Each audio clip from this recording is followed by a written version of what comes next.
Larry Krueger with you as we get you ready for the Niners and the Colts Monday Night Football. It's just around the corner. And we go behind enemy lines. We're for Mike Chappell from Fox 59 and CBS 4. He's a Colts beat writer from Indy, and he's with us on the on our show tonight on KMBR. Niners Nightly. What do you think? What do you think of the matchup, Mike? What are we looking at? Are the Colts feeling good after Phillip Rivers gave him a little jump start last week and not a win, but he sure played well. Yeah, I think it's still. I won't call it a mismatch because we saw last week that on any given Sunday, if things fall into place, things can happen. But things have to fall into place for the Colts with Phillip Rivers. And I don't mean anything to denigrate Phillip Rivers, but he's 44. He's been out of football for almost 5 years, and he's limited. He just is, and his limitations limit the Colts what they can do. I thought they played almost the perfect game last week. You know, they held Seattle without a touchdown, and they kick a 60-yard field goal to take the lead with 40 seconds to play, and they just couldn't close the deal. I just don't know that that's sustainable, the 16 points and kicking 60-yard field goals. I question that, but here's where they are because of injuries. So, you know, they're going to be pumped up. The stadium's going to be pumped up on Monday night, and strange things can happen when you're on the road like the Niners will be, facing a team that's fighting for their lives. Right. I mean, any team in December that's desperate is a dangerous football team in the NFL. You know, because as you said, the finality of, hey, we've been doing this since July, Right. and if we don't win, it's basically over. Gets the A performance out of guys. How do you think Rivers bounces back in the second game after the Seattle game? He looked good. He was 18 of 27 for 120. Didn't throw it down the field very much. One pick, one touchdown, only one sack. How do you think he bounces back? Better hit because, again, he practiced 3 times. You know, he came off of the couch after being in the Alabama State High School semifinals a couple weeks earlier as a coach. It'll be better. I don't know how much more aggression they're going to show putting the ball down the field, and they need to. They just need to keep the Niners honest and get some of the people out of the box against Jonathan Taylor. But I think his body should respond a little bit better. But it's going to be the same arm. Now, whether his arm can kind of perk up after, not really throwing a lot for all those years, they've got to open things up a little bit. I think the idea that you can win games, with 16 points is delusional. It's just hard to do. They lost, if I had it right, they lost only the 6th time in franchise history with giving up no touchdowns. They're like 90-6 now. So normally that's a method of winning games, but you've got to play offense. This comes down to this is an offensive league. It's a quarterback league. It just is. Look at the teams that are doing things, and they've got the quarterback, either a great one or a really good one. And the Colts had a really good one with Daniel Jones, which is really sad, unfortunate is a better word, that the injury happened. These guys were 7-1, and they were percolating really good. Then he gets the fractured fibula, and then the Achilles, and I kind of defy any team to lose your starting quarterback in December, and the backup is Anthony Richardson, who had the orbital injury, and he's on IR, and then you've got a 6th-round pick. You don't. I've said this before, and everybody knows this. You don't go out in December and find a good left guard or right guard, let alone a quarterback. So they're swimming upstream. They'll be better. The offense will be better with Rivers in round 2. But unless they can take some of the heat off the line of scrimmage to where Jonathan Taylor can be more effective. I think he had 87 yards, but it was like 3.5 a carry, whatever it is.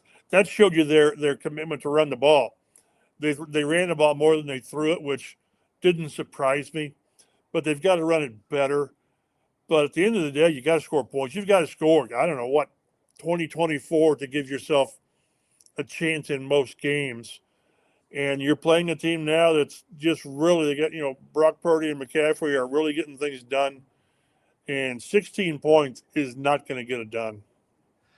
It's interesting, though. The Niners have missed 26 tackles in the last 2 weeks, and they're looking kind of fatigued on defense, and they don't have Tatum Bethune in the lineup, and it seems like they're getting gashed against the run worse and worse as the year goes on. That's good to hear. Keep it up. Keep it up. I like to hear that. Go ahead. Yeah, and now here comes Jonathan Taylor, who's 225 pounds with 4.3 speed. He's one of the premier backs in the game. People were talking about him as an MVP in the first half of the year. I think the 49ers are going to win this game, but you know what? I don't know how they're going to stop Jonathan Taylor, to be honest, because they haven't been. They didn't stop Quinshawn Judkins. You know what I mean? They didn't stop Tyjae Spears. They didn't stop Tony Pollard. Well, they're going to get plenty of chances to stop Jonathan Taylor. I mentioned before the Seattle game that they should get him 25 carries minimum, and that's what he ended up with. And then they're going to run Abdullah too, who is a pretty good player, a pretty good receiver out of the backfield. So this is still going to be a game. To have Phillip Rivers throw the ball 40 times is not going to work. So you're going to lean on your best player. Your best offensive player is Jonathan Taylor. So the problem is, though, they've got to at least get him some space and get him a chance at the second level or around the edge.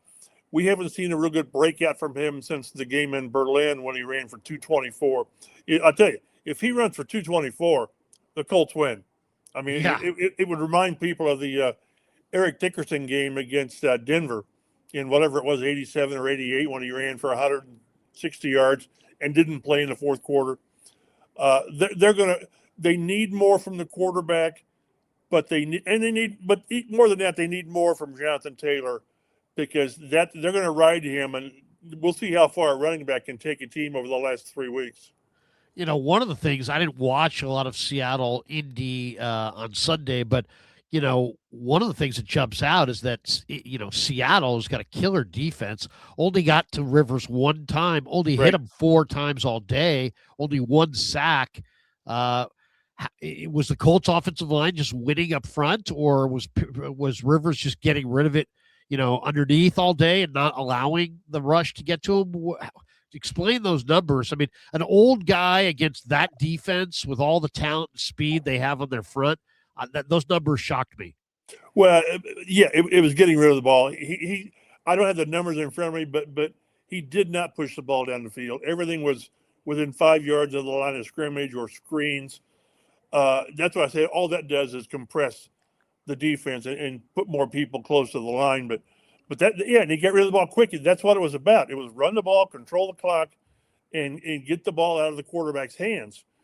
And the 1 sack, it's funny, the 1 sack, he slipped on the midfield logo. So it was really kind of a cheap sack at that. But they didn't put him in harm's way, which, again, for that game, it worked. But now, and again, San Francisco had to know what Rivers was before the Seattle game. Now they really see what he is. So, to think the Colts are going to change things dramatically and they're going to push the ball to Alec Pierce down the field, who leads the league in yards per catch, or Michael Pittman or Josh Downs, they'll be somewhat more aggressive, but I just don't know how much arm strength he's got to get it, because a lot of those balls didn't have a lot of zip on it, which will be a problem if you throw the ball down the field more. Also, it's going to be worth noting, I'm expecting the Colts to have Bernard Ryman not play. We'll see tomorrow when they're at practice. Their left tackle, he's got an elbow injury. He didn't finish the Seattle game. And right tackle Braden Smith is out for the rest of the season, regular season, with concussion and a neck injury. So they've got 2 newbies playing tackles. So that, again, how much can you expose a quarterback who, when he played and he was younger, had little mobility? So it just doesn't. Things are not there to where hey, we can go out there and throw the ball around and see what we've got. That's what they will not do. Let's back away and go a little macro here. What's the regime status? I mean, I think Ballard's one of the best GMs in pro football, but I mean, what terrible luck. I mean, Andrew Luck decides to retire. That changed his whole plan. I've got to imagine he's a really good GM. He was all in this year. He just traded multiple picks for Sauce Gardner, who's also hurt. Uh, what kind of pressure is Ballard under and Steichen? I think Steichen's pretty solid. I think it's a good combo. You got to sometimes give it some time, but I got the feeling watching some of the preseason Colts games that the owner seems kind of nervous, and she seems like really eager to like have this all turned around in a minute. I don't know. I kind of like this regime. I think they ought to give it a little time. What's the macro kind of timeline on Chris Ballard and Steichen? Well, if you listen to the fan base here, they'd say he's had enough time. Right. I mean, this is like 9 years, and haven't made the playoffs the last 3 years. Haven't won a playoff game since like 2018, whatever it is. The problem is, I think overall he's done a really good job personnel wise, but and there's a big but. He's not gotten the quarterback situation right, and there's been injuries and bad luck and all that. I really thought they had the right guy with Daniel Jones. I really did. With the way they were scheming things up, and he was going to be a free agent, and he'd get one of those Sam Darnold or Baker Mayfield contracts going forward, and now he's got the Achilles. We'll see. But again, then he couldn't get quarterback right, and they've not gotten the edge pass rusher right, and they've put first and second round picks into that position. Quiddy Pay's a good player. He's not giving you first round production. Latu was like the 15th pick a couple of years ago. And I think he set a franchise record for a defensive lineman with 3 interceptions. He's got like 7 sacks. I need more out of my first round picks from that. And it goes further back to where he just hasn't been able to get those 2 spots solidified. The problem is, and what Carly Ursay's got to determine, and I'd love to sit in and listen to her go back and forth, is you thought you had everything in place when you're 7-1 or 8-2 even. And then they believe that because, like you say, they made the massive trade for Sauce Gardner, giving up 2 first-round picks. Right. So if you blow it up now, and this is like when I was in college and I was in debate, and the prof would say, okay, you're going to argue this, even if you don't believe it. I could argue both sides and really believe each side. Keep them another year because of what went on. Blow it up. But if you blow it up, you've got no first round picks for 2 years. And if you bring in a new coach, and if you keep Steichen but not the GM, it's either blow it up or rile up the fan base by saying, we think this can work one more year. And then next year would be the do it or else, or everybody's out of the pool. So I thought initially she in my mind, she's leaning towards bringing everybody back. But there's a chance they finish the season with 7 losses. That's tough to stomach. No doubt. Especially around the holidays, it feels like there's a new scam popping up every day. Fake deals, weird payment requests, stuff that just doesn't feel right. That's why I'm a lot more careful than I used to be when I'm sending money, and why I've really come to appreciate Cash App. Scammers know the holidays are busy for everyone, which can make us all targets for scams. And that's why Cash App builds in protections to help keep your money safe while you're checking off your shopping list. If you're about to send money to someone for a deal that's too good to be true, and then Cash App flags it as a potential scam, they'll warn you before you send the money. Cash App also gives you an extra layer of protection with features like security lock. You can require a PIN, Face ID, or fingerprint to unlock your account and move money. So even if someone gets a hold of your unlocked phone at a holiday party, your money is right where you left it. That's extra peace of mind, and it goes a long way this time of year. For a limited time only, new Cash App customers can get our exclusive code to earn some additional cash. For real, just download Cash App, use our exclusive referral code, which is SECURE10. Secure10 is our exclusive referral code in your profile. Then send $5 to a friend within 14 days, and you'll get $10 dropped right into your account. Terms apply. That's money. That's Cash App. Cash App is a financial services platform, not a bank. Banking services provided by Cash App's bank partners. Prepaid debit cards issued by Sutton Bank, member FDIC. Promotions provided by Cash App, a Block Inc. brand. Visit cash.app/legal/podcast for full disclosures. Ballard and Lynch have a trading past. The Niners traded DeForest Buckner there, Right. and Ballard and Lynch are friends for sure. It'd be interesting to see if Mac Jones on the Colts going to be a team that could you see them come knocking for Mac Jones? Graziano of ESPN reported today that there's going to be a lot of interest in Mac Jones. He's under contract one more year, right? He's under contract one more year for $2.8 million, though. It's no question. It's a paltry sum. So that's the thing. We talking to people internally, they think Jones will be back in June, maybe July, but that's training camp time. And with Anthony Richardson, who I thought the way Jones was playing a month ago, that they would probably deal Richardson in the offseason because you're bringing Jones back. But now, do you bring Richardson back because you don't know about Jones? And even if Jones, you think, can be ready for September, he will not have had training camp or the OTAs. It's not ideal. But I guess they could go after Mac Jones. If they do that, then Anthony Richardson's got no place here. So but you're back when you're every year you're trying to figure out quarterback. It just delays everything. And the problem is the rest of your team gets older.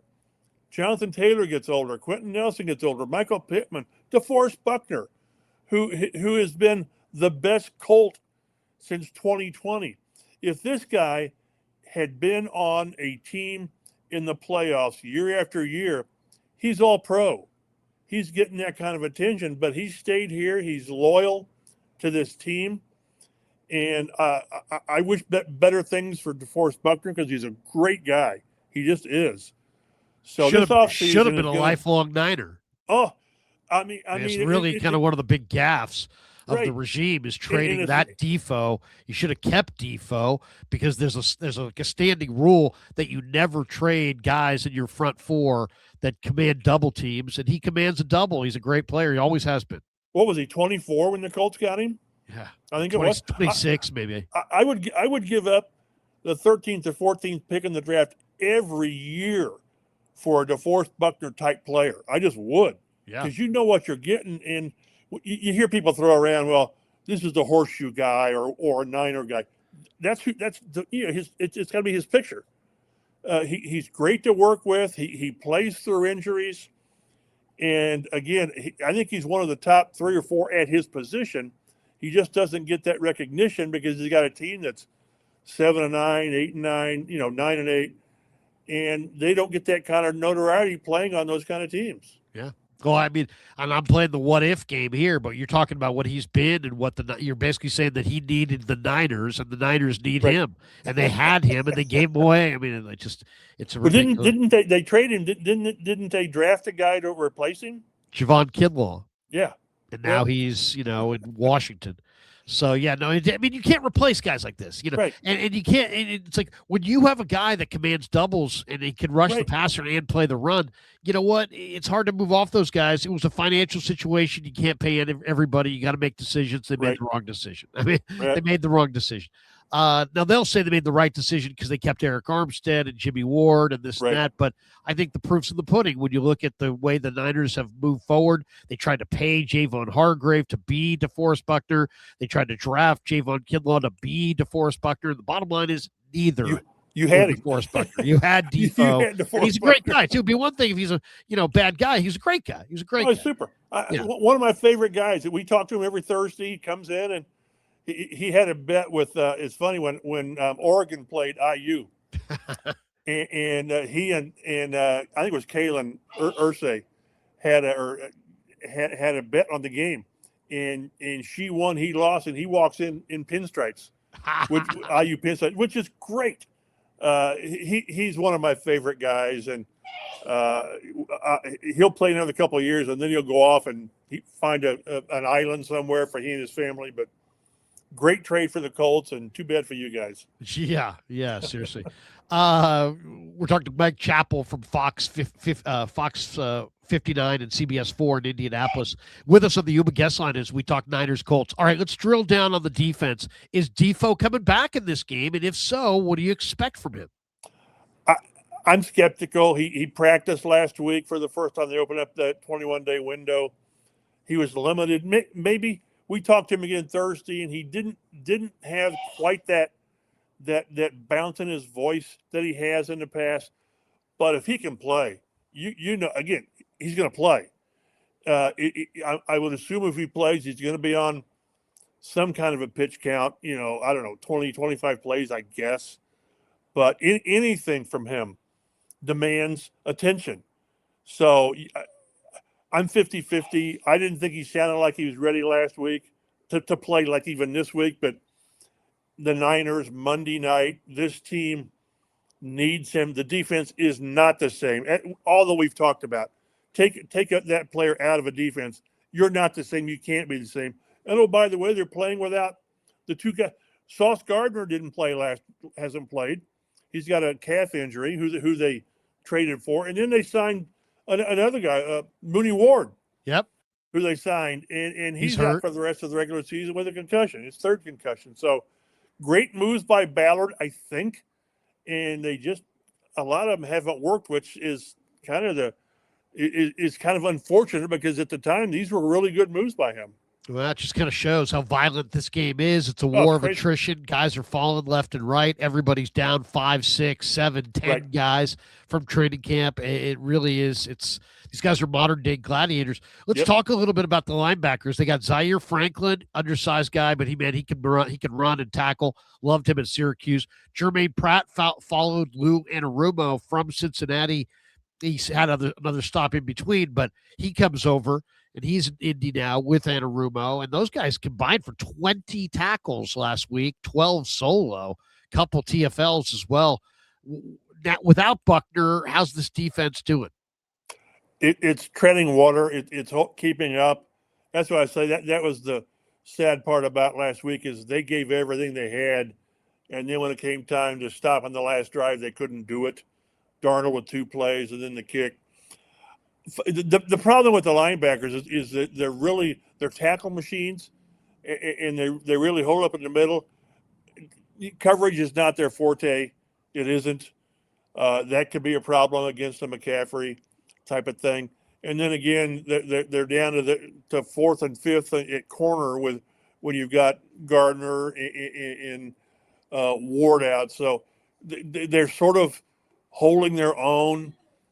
But at some point, you've got to make plays on defense, and they didn't make enough. And I question how much the linebackers will be exposed in coverage on Monday night. Should be an interesting matchup. The crowd's going to be going crazy. Right. This is basically the season right here for the Colts, isn't it? Yeah, it's crazy.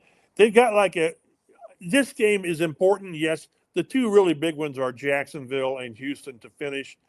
But I think they've got to win their last 3 to have a chance. And that's even gone down to 50-50. Because what's really hurt the Colts is that the LA Chargers have kind of gotten hot. And that would have been the team they would have fought for maybe that last wild card spot. And when they won that game against Philly in overtime, and they've kind of gotten their act together, it's really going to be hard. And then let's say you go into the last game of the year against Houston, and it's win or else.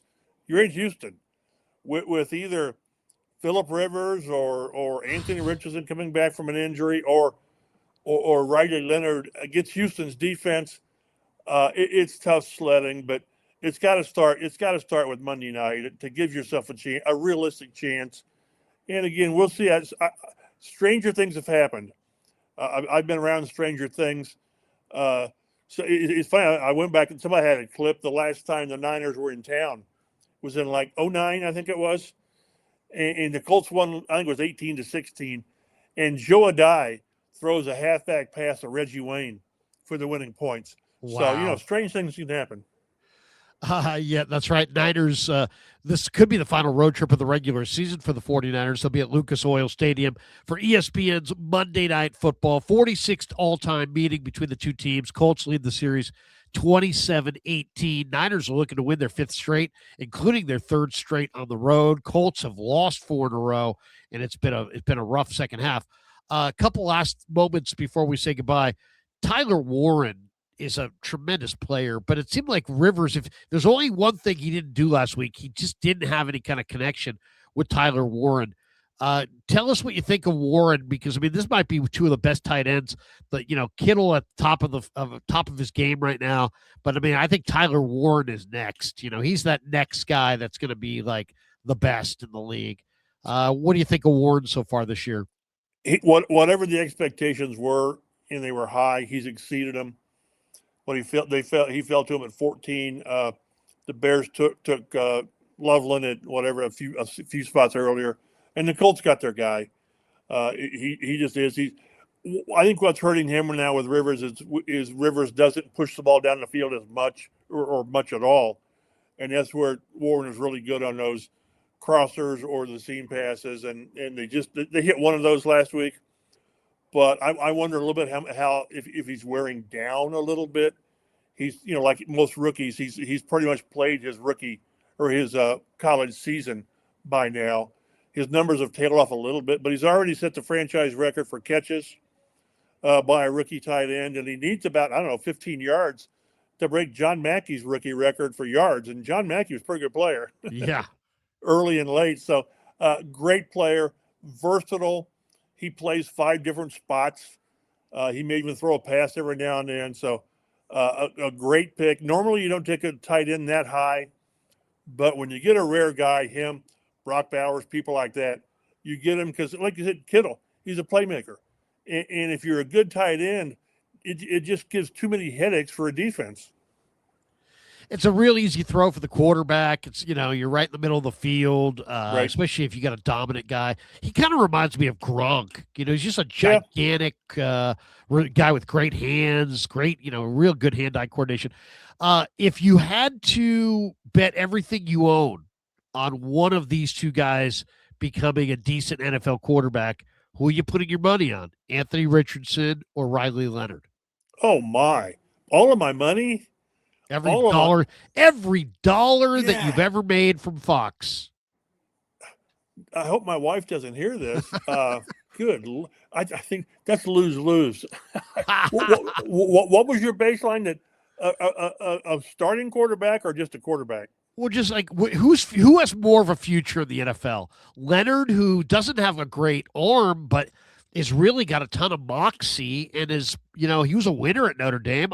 I think there's some magical stuff to him. And then there's Richardson, who's a gigantic toolbox. I mean, he's 6'4", 240. He's got the biggest arm. He's 4'4", legit speed. He's maybe one of the most dominant athletes that's ever played the quarterback position in any era. I mean, he's that athletic.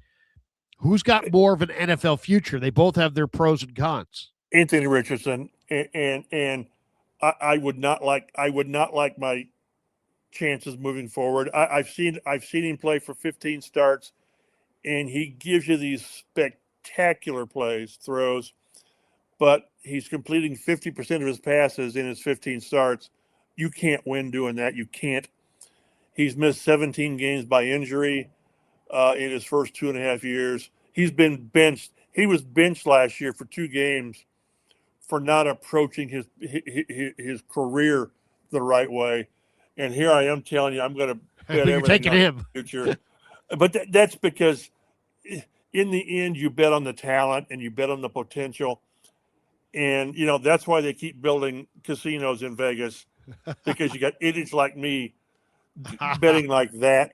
But I think Riley Leonard's got a chance to be a very good career backup, maybe a marginal starter, maybe. But if I had to bet not my life, thank God you didn't say that, bet my finances on a player, I'm going to take the talent, because talent has a chance of overcoming so many limitations elsewhere. There you go. We just made a deal. I'll send you Mac Jones. You send me Anthony Richardson in a second round pick. Are you I third round pick maybe. okay? I would. I tell you, I would do that with a guy that I just said I'd bet my life fortunes on. I would do that in a heartbeat. I would. More impressed with Ballard or more impressed with Steichen, Ooh, or do you not ooh, differentiate? that's a good question. Steichen maybe. I think, and I say that for maybe one reason is he came within one play, a 4th and 1, 2 years ago against Houston, of winning the AFC South with Gardner Minshew. And if that doesn't tell you how much you can squeeze out of a quarterback, I don't know what would. And I think what we saw, what he did with Daniel Jones, was very impressive until Jones got hurt. And I think Ballard's done a good job overall, except for the gunshot Mrs. Lincoln type of thing with the quarterback and the edge pass rusher. I would give the edge to Steichen because of what he did with Jones and what he almost did with Gardner Minshew. Wow, wow. How much talk is there in your region about Mendoza? Oh, a bunch. Oh my goodness. You know, I'll get out of my lane because I watch IU because I'm not I didn't go to IU. I went to Ball State, and we're not doing much with That's David athletic. Letterman's school. That's right. Jane Pauley, she was from Indianapolis, but no, David Letterman. Whenever Ball State calls and asks me for donations, I say, call Dave. Dave's got money. Yeah, call Dave. But yeah, I just kind of think that now I got off my train of thought on what you asked about. As far as Mendoza, how much talk there is about Mendoza? It's over the top. Yeah, And the fact that they won the Big Ten here in Indy against Ohio State, he's having a great season with a great program, not a great program now it is, but I mean, before Cignetti got here, they were just an afterthought. It's what they did at IU to get ready for basketball. When I look at Mendoza, and I'll get hate mail for this, I just don't see a first overall pick in the draft. I just don't. I don't see a no doubt franchise quarterback. I see a great college quarterback. I do. Makes the great plays, and he'll prove me wrong. I sort of see sometimes an Alex Smith type of player, and he was pretty darn good. Alex Smith was pretty good. And not so much with you guys, but after he got out of the Bay, I think I saw Alex's first start when they played against the Colts, and Peyton kind of slapped him around a little bit. But I hope he has a great run in the playoffs. To win a national championship would be incredible, and I really want to see how he translates into an NFL environment. I have my doubts, but I'm curious to see. Oh my God! And I can only imagine how many people in Indy and how many sports talk show hosts are like, if the Colts didn't trade their number ones, they could have had Mendoza. Okay, last question for you. We're downtown Indianapolis, and on one corner is Fernando Mendoza, and on the other corner, standing there, is Daniel Jones. Who has more fans around him? Probably Mendoza, because of IU's influence. And of course, Daniel would be sitting there with a boot or on crutches or a wheelchair or whatever, and people would want to go bother him. But I tell you, Mendoza it is the hottest thing going now. I hope it continues. It's a great story. He's a great kid, a great family, and those are the people. As much as we try to stay neutral, you still root for certain guys in certain situations. So I'm rooting for him, but I'm sort of rooting for Phillip Rivers to not finish the season 0-4. I don't want this team to finish with 7 straight losses. So I hope they pull the upset on Monday, and then you guys can fill up with whatever time after the game, wondering how in the hell this team beat you.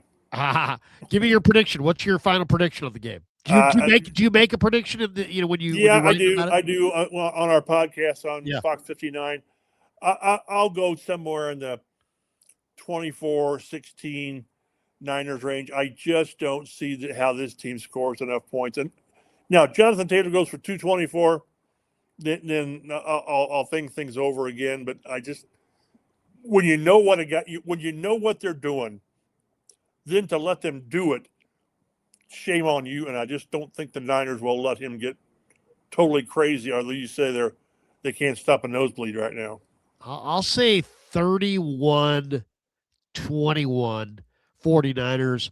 I think Jonathan Taylor's going to run for 150. But you know what? The last couple of games, Niners have been outrushed, and the teams that have outrun them have also been much more efficient running the ball. And yet the Niners have won both games. I'll tell you, if JT runs for 150, I think the Colts pull an upset. Okay.